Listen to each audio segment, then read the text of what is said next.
Welcome.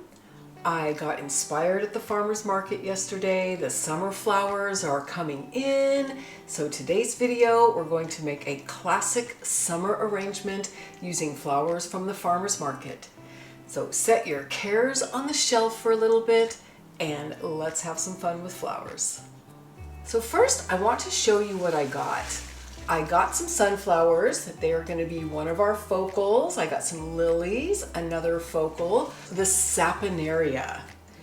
Saponaria is this lovely flower. It comes in another color too. Here, maybe I'll use this so you can see it better.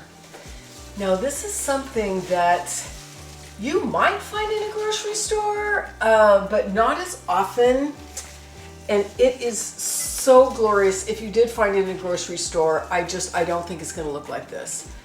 It's this beautiful, airy flower that comes in white and this lovely pink. And honestly, just this in a clear vase or some beautiful vase on your kitchen island would be absolutely lovely.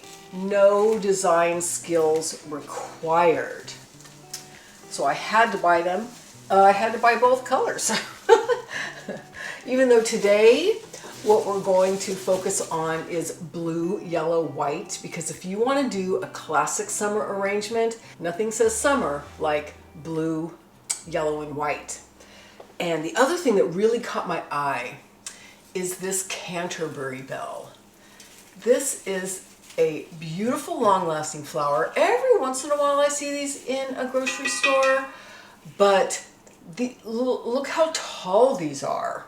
I mean, they're very tall, and often when you get them in the grocery store, they're not quite as robust as this, and you don't see them often, so that's why when I saw these, I grabbed them up. They also come in kind of a lavender color too. And again, if you just wanted something simple, you didn't really want to design it, just a bunch of these, and you could even get the other color too, in a vase, just by themselves. Just by themselves. Absolutely beautiful. I also got iris. Can you see that in the camera? Yes. These beautiful iris. I haven't seen many iris this year. I'm not going to use them in this arrangement. That's going to be a separate video. Okay, so I'm going to get started. The vase I chose comes out at the bottom and then in at the top. This is going to allow somewhat of a spread. Okay, see how that does?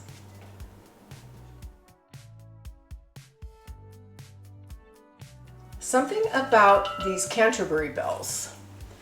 You'll notice that they have flowers all down the stem like this. And so I don't want to crowd them. So I don't want to have to really pack this vase, although I've got sunflowers, which are heavy, so they're going to require some support.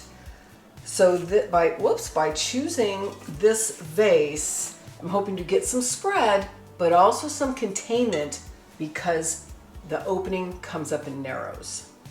I'm going to start by getting some greenery in here because I'm going to need support. This thick woody stem, I'm just going to break. Okay, if you've got a thick woody stem, you can break it. I'm going to use a clipper on these thicker stems, and I want the top of my greenery, the top of my vase. You want to avoid having leaves in the water. I am going to put this thick branchy piece of eucalyptus would be very supportive. I am going to put him in there. And what I'm going to do is trim off these outer ones, these lower ones rather, and I'm going to shave these leaves off. I'm going to go ahead and shave them with my knife. I like to use a floral knife.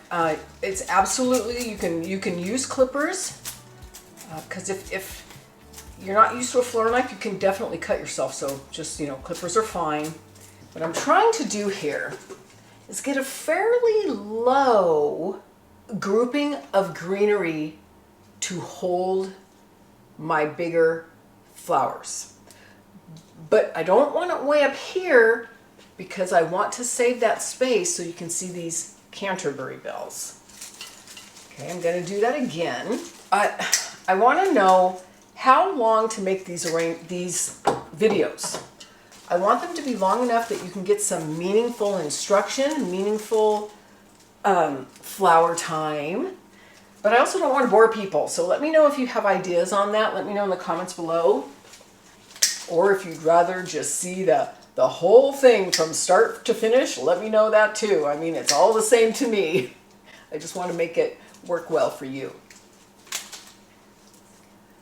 Okay, I'm going to put my lilies in last. And the reason for that is because the petals break so easily. So if you're moving things in and out, it's really easy to break off a lily petal. So I don't want to do that.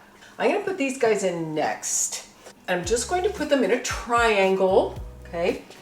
I work in triangles. That's a very classic way to work, using threes. Oh, I do have some leaves below the lip of the vase, and I'm going to leave them there because I need the support, but I still think they'll mostly be out of the water when I do put more water in. I'm going to shave the bottoms again a little bit, and I'm just going to put them in.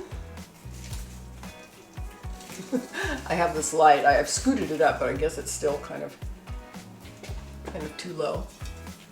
What did they give me? They gave me four Canterbury bells, which is a little bit of a strange number. It's an even number. The rule, if you will, is to use odd numbers, and odd numbers does work really well. And I'm always going to teach you the rules, but you know what? You can break the rules. It's flowers, okay? It's just a flower arrangement. Have fun. So now I'm going to put in some sunflowers. And I have 5 sunflowers. One of them, this is so common, sunflowers are heliotropic. Their neck is softer so they can follow the sun.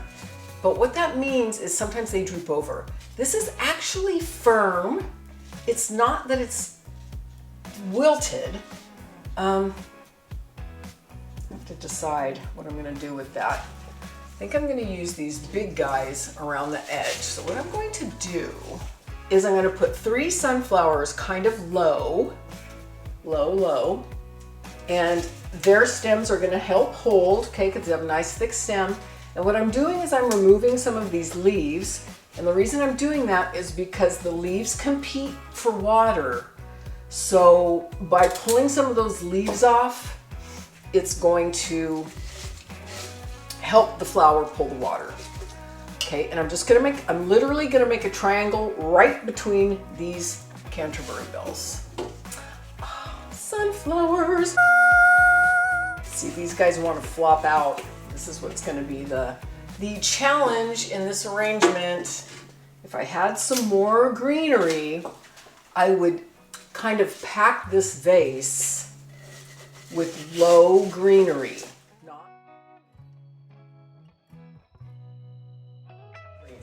Sometimes I like to, I start my greens and then I save some because I can strategically place them later where I need them.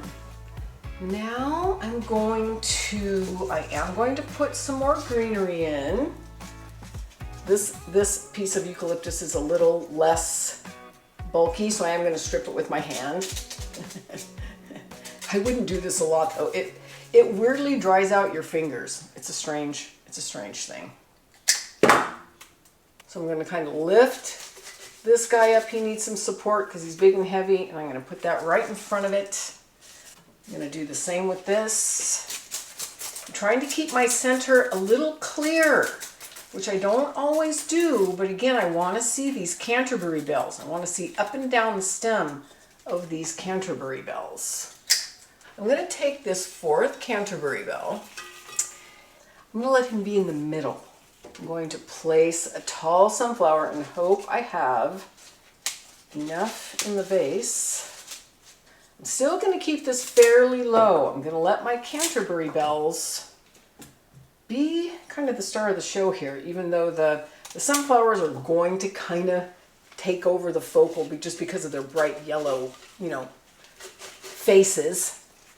And I have one more sunflower, and it's this curvy guy.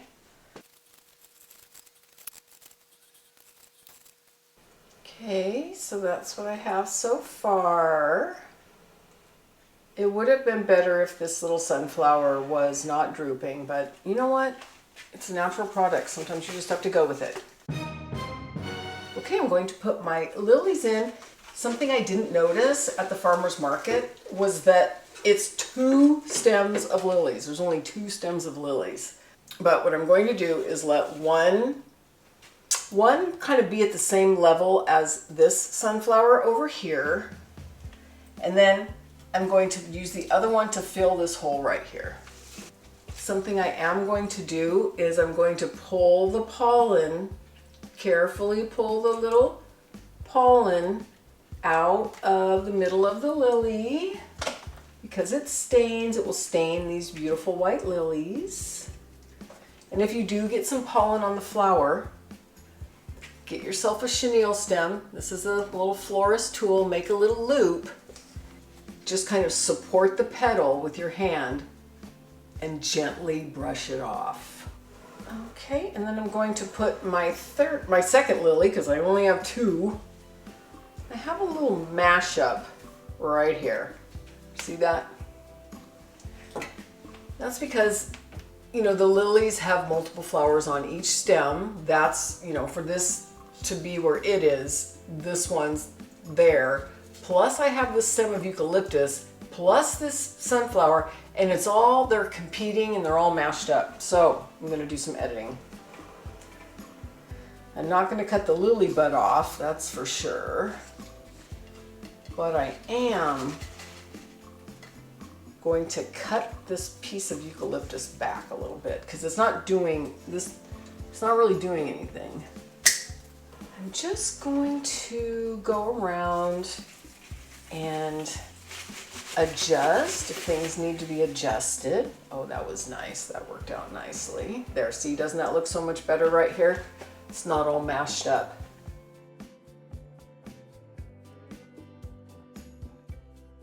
Okay, these Canterbury bells kind of got tipped over, and that's all right. Just going to adjust.